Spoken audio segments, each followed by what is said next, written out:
मादरिया में होगा ऐतिहासिक श्री हनुमान कथा महंत श्री दास। बड़ी खबर बड़हलगंज गोरखपुर से आ रही है। जिस प्रकार सूर्य का उगना पूर्व दिशा से तय है और उसका अस्त होना पश्चिम दिशा में तय है, ठीक उसी प्रकार पश्चात सभ्यता किसी प्रकार से हमारी संस्कृति पर हावी नहीं हो सकती, इसका भी अस्त होना तय है। उक्त बातें सिद्धपीठ मादरिया के महंत श्री दास जी ने कही।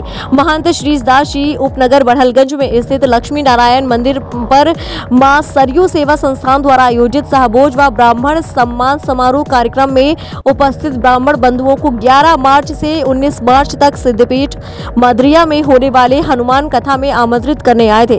इस दौरान संस्थान के अध्यक्ष तारक वर्मा ने आगंतुकों का सम्मान अपने कमेटी के सदस्यों द्वारा कराया। इस अवसर पर प्रमोद जायसवाल, आनंद नारायण, सुशील निगम, रविंद्र शर्मा, अभिषेक समरनाथ, मानवेंद्र आदि लोग उपस्थित रहे। संवाददाता विपिन त्रिपाठी। इन सब ने आप सब जितने भी पत्रकार बंधु हैं, व्यापारी बंधु, इन सब ने समाज में बहुत बेहतर किया। तो संन्यास होके मैंने कुछ अच्छा नहीं किया, ईश्वर की एक कृपा थी कि मुझे इतना सम्मान, इतना मैं शायद पढ़ लिख के वो अर्जित नहीं कर पाता जो मुझे संन्यास ने दिया। तो मैं आजीवन हनुमान जी का ऋणी हूँ और सन्यासी होने का कोई कारण नहीं था, यह बस हनुमान जी की इच्छा थी, हो गया। और मैं आप सबसे आशीर्वाद की कामना करूंगा कि भारत में सन्यासी होकर जीवन सफल कर लेना अपने आप में एक कठिन काम है। हमारे वहाँ कहावत है कि तलवार की तेज धार पे चलना होता है, इधर भी फिसलेंगे तो कटेंगे, उधर भी फिसलेंगे तो कटेंगे। सन्यास की एक सबसे बड़ी दिक्कत है कि आप 40 साल तक सन्यासी रहिए और समय की एक विपरीत घड़ी, एक पल भी आपका जीवन, आपका चरित्र बर्बाद करने के लिए बड़ा पर्याप्त होता है। अच्छा, तो सन्यास जी, ये मकर संक्रांति जो है हम हर साल 14 या 15 मकर राशि में 15 को ही पड़ता है। बाकी त्योहार जो है तिथि बाकी तिथि पे जो हिंदी मास के महीने से आगे पीछे होता है, लेकिन यही एक ऐसा है कि ये कहीं समय होता है। इसका कारण क्या? इसका मेरे पास इसका जवाब नहीं है, लेकिन ये इसका जवाब देते मकर रास हर वर्ष 20 मिनट लेट होता है। जैसे सोचिए, जैसे ये 80 वर्ष बाद जो है एक दिन बदल जाता है। 1980 तक 14 मार्च तक पड़ा, उसमें 15 मार्च पड़ रहा है। 72 वर्ष बाद जो है ये पुनः जो है ये 16 मार्च को पड़ेगा, 16 जनवरी पड़ेगा। मतलब 20 मिनट एक वर्ष में ये अधिक पड़ता है। अभी 1980 से पहले ये 13 जनवरी पड़ता रहा होगा। इसका मेरे पास है, मतलब ये इसलिए इसका भी समय बदलता है, लेकिन कितना बहुत कम, 20 मार्च 20 जनवरी। आज लक्ष्मी नारायण मंदिर पर कितने ब्राह्मण का भोज हुआ? लगभग 100 के समथिंग, 100 लोगों का भोजन बना, प्रसाद बना, वितरण हुआ, वस्त्रदान हुआ। मां सरयू सेवा संस्थान के सभी सदस्य तन मन धन से लगे थे और सभी लोगों का सहयोग योगदान रहा, ये कार्यक्रम को सफल बनाया गया। चलिए, अब महाराज जी, जो आपके यहाँ हनुमान कथा होने वाला है जी, उसका तिथि क्या है? 11 मार्च 19 मार्च 11 मार्च को कलश और शोभा यात्रा है। 12 तारीख से कथा, 12 मार्च से 19 मार्च तक वो अनवरत कथा चलेगी। समय 2 से 5 है। समय 2 से 5। तो एक हनुमान जी का उद्घोष हो जाए यहाँ पे। बोलिए हाँ प्लीज, आप बोलिए। हाँ आप प्लीज, आप बोलेंगे तो ज्यादा। लक्ष्मी नारायण भगवान की जय, हनुमान जी महाराज की। ये बहुत जोरदार काम है और ये सनातन से जुड़ा हुआ काम है। और हम लोग जो पश्चिमी सभ्यता से परेशान हो रहे हैं, मुझे लगता है कि ये मंच, ये मां सरयू जो समिति है, ये मंच पूरे पश्चिम को जवाब दे रही है।